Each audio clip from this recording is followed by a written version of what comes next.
¿qué no haríamos con un presupuesto que afecte parte de él a la resolución de estos problemas? ¿Sí?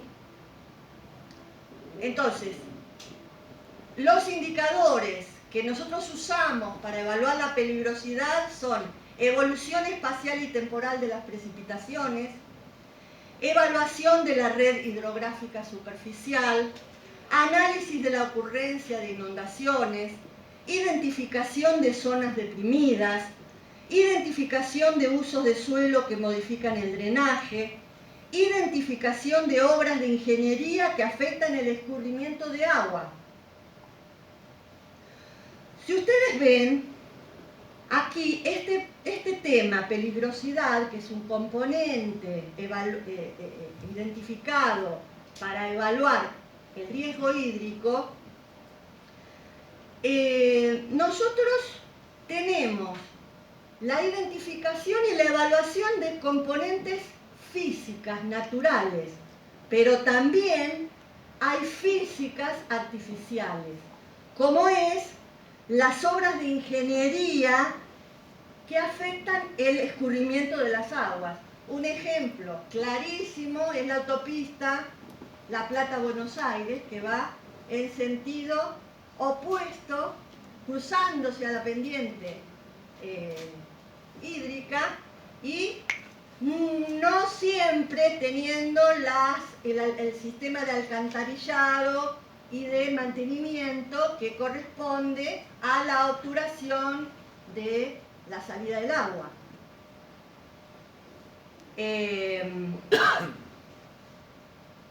La exposición es otro componente, que es la distribución de lo que potencialmente es afectable por el evento de inundación. Vale decir, la población y los bienes materiales, ¿sí?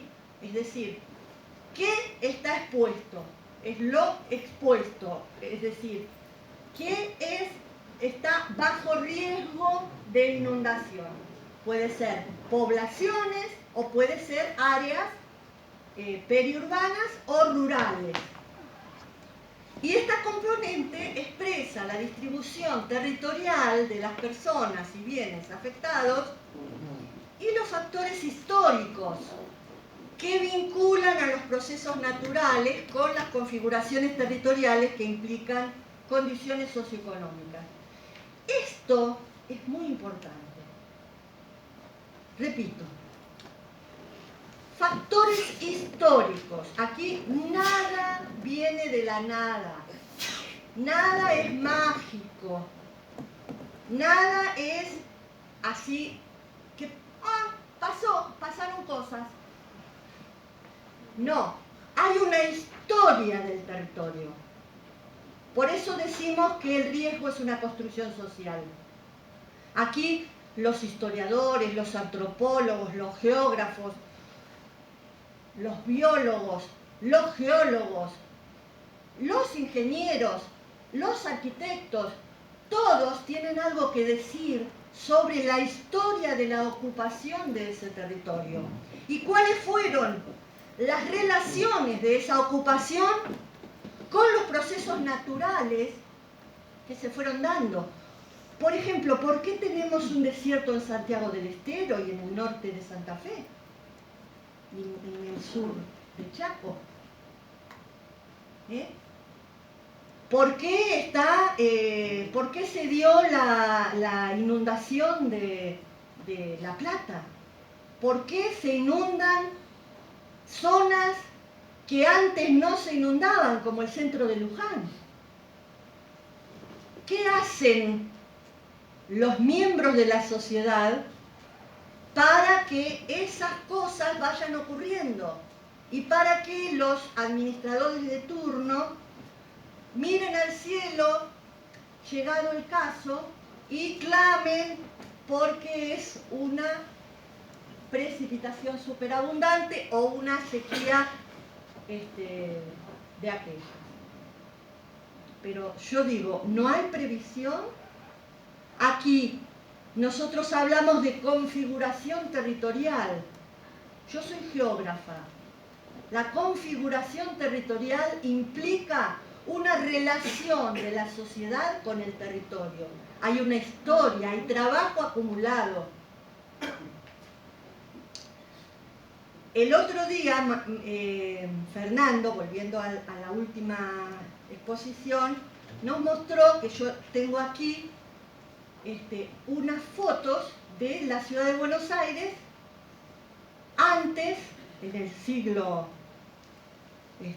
pasado y ahora, cómo fue cambiando. Todas las configuraciones territoriales implican condiciones socioeconómicas y una disputa de intereses entre las poblaciones existentes en el lugar y los sectores sociales afectados. No es mágico, no es casual. Y no es casual tampoco que se obturen los humedales, se rellenen los humedales para que se inflen de rentabilidad unos pocos desarrolladores inmobiliarios, para que gran parte de la población originaria de los lugares inundados se inunde y queden mucho más expuestas a la inundación, que no se va en 1 o 2 días como antes, sino que tienen que esperar varios días y hasta semanas. Entonces, la exposición precisa la interrelación entre peligrosidad y vulnerabilidad. Su construcción la elaboramos mediante la interpretación de cartografía, fotos aéreas e imágenes satelitales, la evaluación de usos de suelo afectados por las inundaciones, la identificación de la población afectada en cantidad y calidad, cuáles son los tipos, qué nivel de educación, qué nivel socioeconómico, qué características tienen las construcciones, e identificación de áreas críticas. Estas son las principales formas en que nosotros conseguimos evaluar la exposición. La vulnerabilidad, que es el tercer componente, es la capacidad diferenciada de hacer frente a un evento catastrófico. Nosotros la consideramos condicionada por la situación socioeconómica previa a la ocurrencia del evento. ¿Por qué? Porque no es lo mismo inundarse, viviendo una vivienda de material, teniendo una cuenta en el banco, un trabajo seguro que me aguanta la licencia mientras no puedo ir al trabajo, y medios como para salir de esa situación una vez vuelto a la normalidad. Y otra cosa es vivir en una orilla de un arroyo, trabajando por cuenta propia, con un carro, y se me inunda todo y pierdo todo. No tengo cuenta bancaria, no tengo seguro, no tengo nada. Se me inunda la casilla, se me inundan los materiales y pierdo todo. Entonces, en este extremo, quiero que vean los grados de vulnerabilidad. Desde esta perspectiva, nosotros interpretamos este componente para evaluar el riesgo. Entonces, componentes centrales en la mitigación de la vulnerabilidad son preparación, prevención y estrategias de recuperación para evitar la vulnerabilidad. La estimación del riesgo puede realizarse a partir de relacionar la probabilidad de ocurrencia de un fenómeno, amenaza, con la vulnerabilidad de los elementos expuestos, humanos y materiales. Y la última componente que nosotros consideramos es la incertidumbre, que alude a las limitaciones en el estado de conocimiento y las indeterminaciones jurisdiccionales y administrativas así como normativa. Entonces, esto sería incertidumbre técnico-científica e incertidumbre político-administrativa. La incertidumbre, para ponerlo más claramente, es lo contrario a certidumbre. Qué perogrullada, ustedes dirán. Pero no es tan perogrullada en los hechos. Porque para que no haya incertidumbre tiene que haber información clara y disponible para toda la población. Para analizar este componente, es necesario un relevamiento de proyectos nacionales, provinciales, municipales, referidos al manejo de las inundaciones según fase alcanzada y resultados obtenidos, instrumentos normativos en materia de uso y ocupación de suelo, evaluación de planes y programas de evacuación de la población afectada, evaluación de sistemas de atención a la emergencia. Estos dos últimos temas, nosotros hemos encontrado que en la mayoría de los casos no existen. No hay planes y programas de evacuación, la gente no sabe para dónde ir. No hay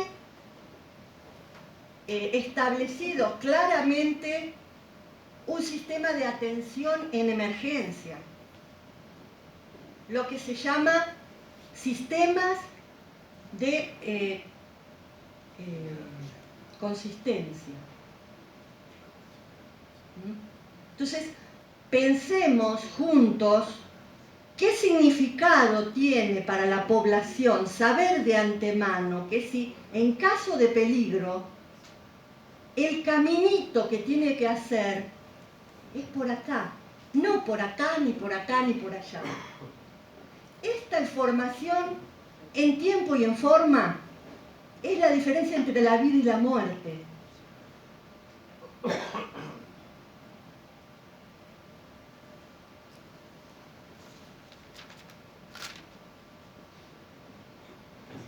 Quiero que recuerden que estas dos, primera, peligrosidad y exposición, son las más físicas, ¿sí? Las más físicas que se pueden evaluar, pero las dos últimas son las más sociales y son las más engañosas. Nosotros pedimos transparencia para evitar la incertidumbre, ¿sí? La transparencia en la gestión significa que un organismo publique los resultados de sus conclusiones. Peligrosidad, exposición, vulnerabilidad e incertidumbre. Vamos a la Ley General del Ambiente, que establece presupuestos mínimos para el logro de una gestión sustentable y adecuada del ambiente, la preservación y protección de la diversidad biológica y la implementación del desarrollo sustentable, destacando entre los objetivos que deberá cumplir la política ambiental nacional el fomento de la participación social en los procesos de toma de decisión. Repito, fomento de la participación social en los procesos de toma de decisión. Esto no es el como si. El que quiere entender, entenderá. Audiencias que se hacen para cumplir la ley, pero que no tienen ninguna posibilidad de que las personas o los grupos o los sectores afectados tengan una verdadera escucha. La promoción de cambios en los valores y conductas sociales que posibiliten el desarrollo sustentable a través de una educación ambiental seria, tanto en el sistema formal como en el no formal, así como también la organización e integración de la información ambiental y el libre acceso de la población a la misma. Otra vez, el libre acceso de la población a la información ambiental.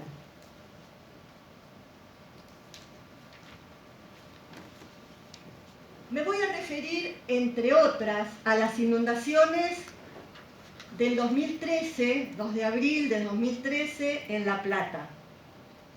El caso de las inundaciones de La Plata podría ser un buen caso testigo de lo expuesto en párrafos anteriores. ¿Por qué?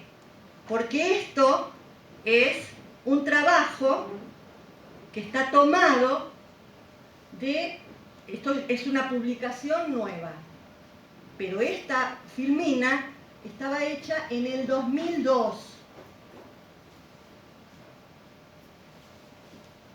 Las inundaciones se pueden considerar desde el marco epistemológico que supone la teoría social del riesgo, como les dije antes. Según esta perspectiva, los riesgos relacionados con eventos considerados como catastróficos desde los abordajes convencionales o ciencia normal, se investigan sobre la base de la impredictibilidad, el control incompleto y una pluralidad de perspectivas. Y no es así. No es así, no es impredictible. La ciencia evoluciona en la medida que es capaz de responder a los principales desafíos de la época, cambiantes a través de la historia. La tarea colectiva más grande que hoy enfrenta la humanidad concierne a los problemas de riesgo ambiental global y a los de la equidad entre los pueblos. Esto lo escribió Funtowick y Rabbet en 1993. Desde entonces estamos hablando de la teoría social del riesgo, pero en las últimas marcas récord de la ciudad de La Plata, históricas, enero de 1910 y 1930, con alrededor de 160 milímetros, las grandes lluvias caídas en 1930, 1993, 2002 y 2008 demuestran la existencia de un cambio climático que se manifiesta con tormentas cada vez más intensas. Voy a hacer un paréntesis aquí diciendo que el tema del cambio climático es un tema polémico, que podemos abordarlo desde distintas perspectivas, pero lo que está clarísimo es que algo hay que hacer, porque no es que haya cambiado el clima solamente. Lo que cambió, además, es el territorio. El territorio está en íntima relación con la atmósfera. Y hay una cosa que se llama, que ustedes han estudiado en la escuela desde el 4º grado de la escuela primaria, 3º o 4º grado, que se llama ciclo del agua. ¿Se acuerdan? Ciclo del agua en la naturaleza. Es decir, ¿qué hace la sociedad humana con el territorio para cambiar semejantemente, y perdón el barbarismo, el balance hídrico? Entonces, es verdad que cada vez llueve más frecuentemente y cada vez hace falta una lluvia de menor intensidad para que, digamos, las grandes ciudades se inunden. En el siglo pasado tenía que llover con una intensidad de 100 milímetros, entre 80 y 100 milímetros por hora para que los pluviales no aguantaran. Pero resulta que los pluviales son los mismos. Y se ha impermeabilizado el terreno enormemente. Entonces, lo que no se infiltra, ¿qué pasa? Escurre, y no hay pluviales que aguanten. Por eso es que llueve 2 gotas y se inundan las veredas, se llena la calle, es un caos. Entonces, esto era el antecedente en el último siglo. La lluvia del 2 de abril de 2013 sumergió a La Plata en una tragedia no registrada precedentemente. 392 milímetros de agua cayó. Más del doble de lo llovido en la lluvia mayor, hasta entonces, que era la de 1930. En solo 2 horas, entre las 17 y las 19, cayeron 225 milímetros. No hay caño que pueda evacuar esa cantidad de agua.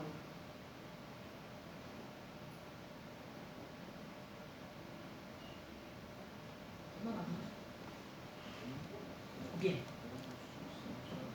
Sí.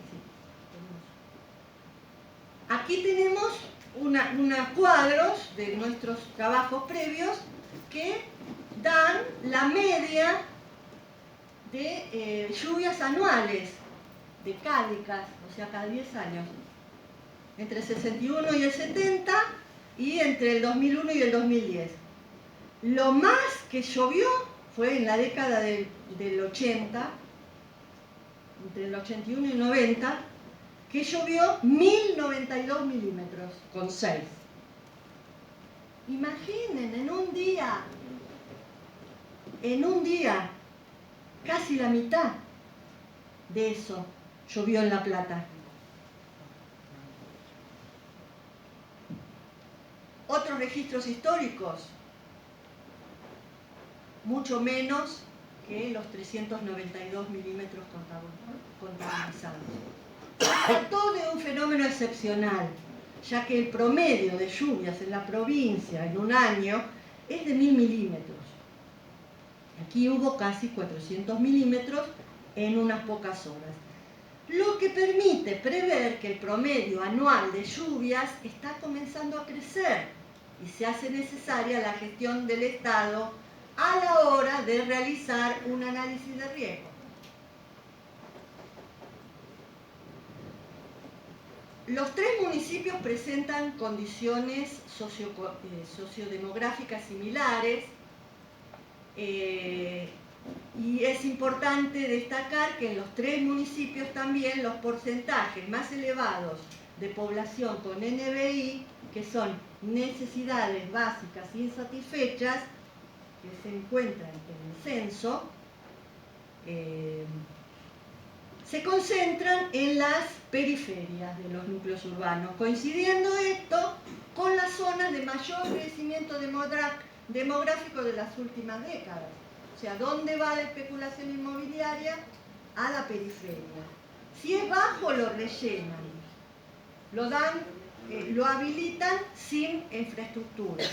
Entonces, las inundaciones en el Gran La Plata se originan, sobre todo, en el origen, inicialmente por causas climáticas y edáficas.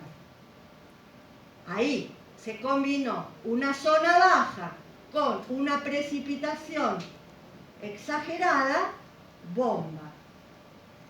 Pero, sin embargo, los análisis realizados de la evolución de la infraestructura de circulación y la ubicación de las obras de infraestructura de ingeniería hidráulica, así como la evolución de la mancha urbana y el desarrollo de usos de suelo especulativos que modifican el drenaje, permiten afirmar que las causas de inundaciones en el área de estudio son intensamente agudizadas por factores antrópicos.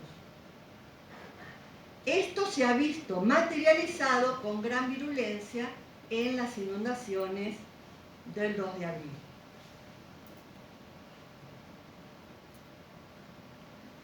Aquí, si esperamos un poquito que cargue, esto es una imagen, Landsat, en un día normal. Así se ve la ciudad de La Plata, con el casco fundacional, ¿sí? El casco fundacional limitado por ese cuadrado perfecto, las diagonales, las plazas y el crecimiento hacia la periferia. La zona de Berisso y de Ensenada completan la imagen. Aquí y aquí. Bueno.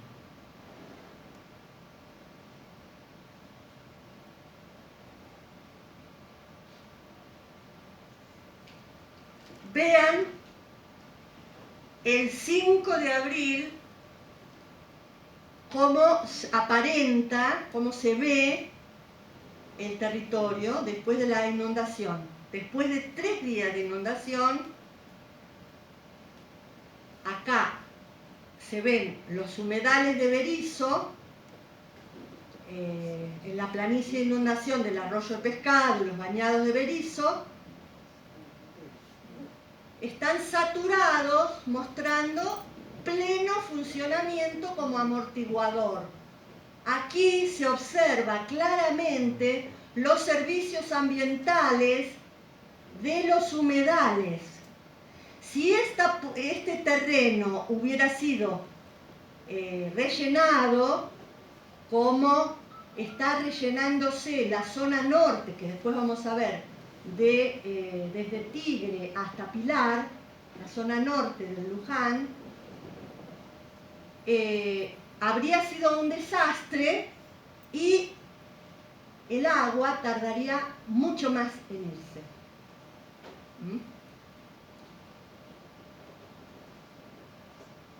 Y aquí vemos cómo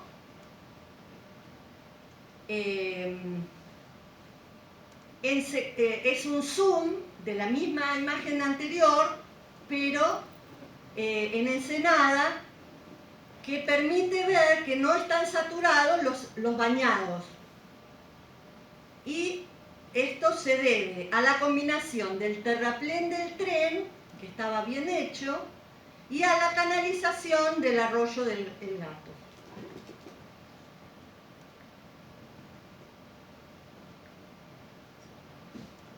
Ahora,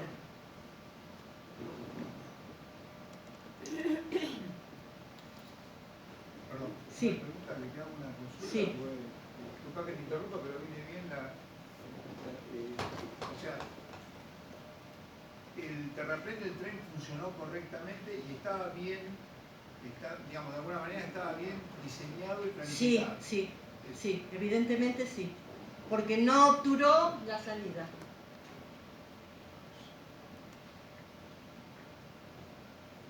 Bueno.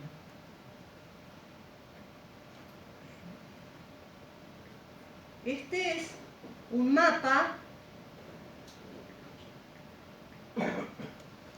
Sí.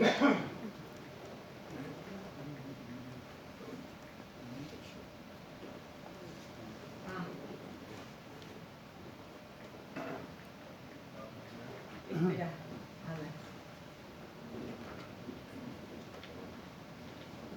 Tiene que estar...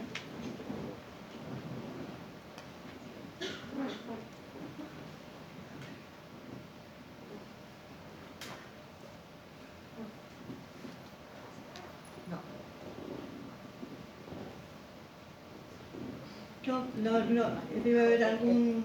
Voy a cerrarlo. Así. Se ve. Y después lo hago de nuevo. Ahí está. Para no tener que estar buscando cómo es la cuestión. Este es un mapa que hizo el arquitecto Jorge Gil y que muestra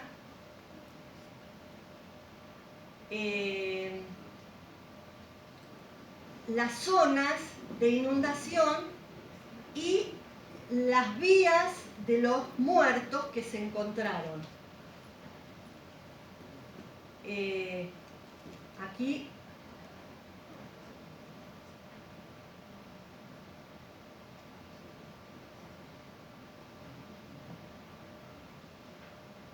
en el arroyo Pérez, en el arroyo del Regimiento, fueron las zonas donde más muertes reconocidos oficialmente, y después hay otros muertos que no están reconocidos, que son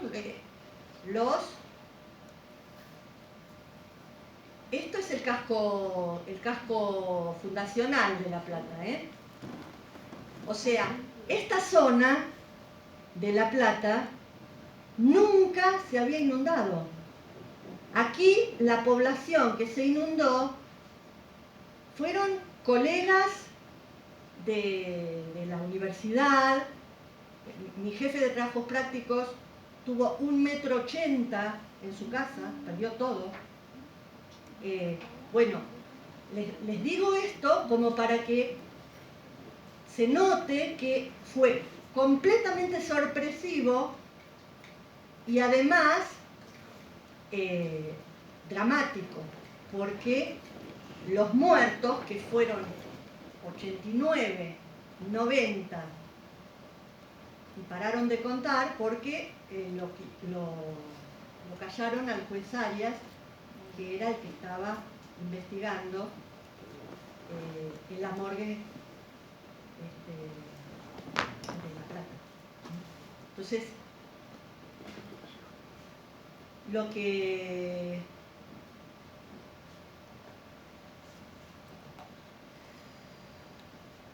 quería señalarles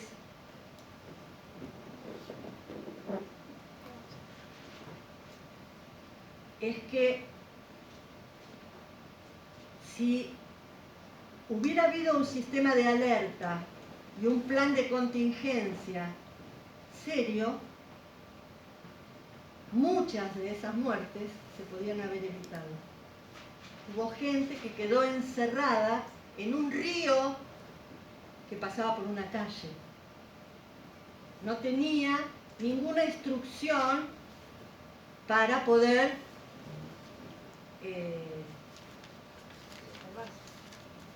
resguardar.